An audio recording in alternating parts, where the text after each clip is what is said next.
ফাঁক করে। আমি যাচ্ছি রাঙা ঘোড়ার পরে, টগবো গিয়ে তোমার পাশে পাশে।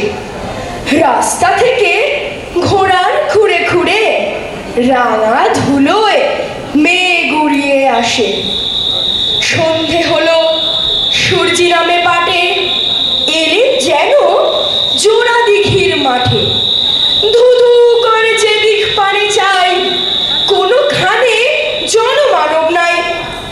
তুমি যেন আপন মনে তাই ভয় পেয়েছো, ভাবছো এলেন কোথা। আমি বলছি ভয় পেও না মাগো, ওই দেখা যায় মরা নদীর সোতা। চোর কাটাতে মাঠ রয়েছে থেকে, মাঝখানেতে পথ গিয়েছে বেঁকে। গরু বাছুর নেই কোনোখানে, সন্ধে হতে গেছে গায়ের পানে। আমরা কোথায় যাচ্ছি কে তা জানে, অন্ধকারে দেখা যায় না ভালো। তুমি যেন বললে আমায় ডেকে, দিঘির ধারে ওই যে কিসের আলো। এমন সময় ওই যে কারা আসতেছে ডাক ছেড়ে, তুমি ভয় পালকিতে এক কোণে ঠাকুর দেবতা স্মরণ করছো মনে। বেয়ারাগুলো পাশের কাটা মনে পালকি ছেড়ে কাঁপছে ধরো ধরো। আমি যেন তোমায় বলছি ডেকে, আমি আছি, ভয় কেন না করো। হাতে লাঠি, মাথায় ছকরা চুল, কানে তাদের গোজা জবার ফুল।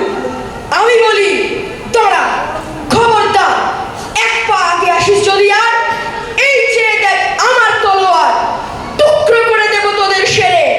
শুনে তারা লম্ফ দিয়ে ওঠে, চেঁচিয়ে ওঠে হায় রে। তুমি বললে যাস রে খোকা ওরে, আমি বলি দেখো না চুপ করে। ছুটিয়ে ঘোড়া গেলেন তাদের মাঝে, ঢাল তলোয়ার ঝনঝনিয়ে বাজে। কি ভয়ানক লড়াই হলো মাঝে, শুনে তোমার গায়ে দেবে কাঁটা। কত লোক যে পালিয়ে গেল ভয়, কত লোকের মাথা পড়লো কাটা।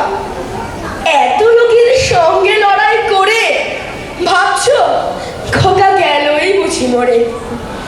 আমি তখন রক্ত মেখে ঘেমে বলছি এসে লড়াই গেছে থেমে। তুমি তখন পালকি থেকে নেমে চুমুখে নিচ্ছ আমায় কোলে, বলছো ভাগ্যে খোকা সঙ্গে ছিল, কি দুর্দশাই না হতো তা না হলে। রোজ কত কি ঘটে যাহা তাহা, এমন কেন সত্যি হয় না। ঠিক যেন এক গল্প হতো সবে, শুনতো যারা অবাক হতো সবে। দাদা বলতো কেমন করে হবে, খোকার গায়ে এত কিছু আছে। পাড়ার লোকে বলতো সবাই শুনে, ভাগ্যে খোকা ছিল মায়ের কাছে। নমস্কার।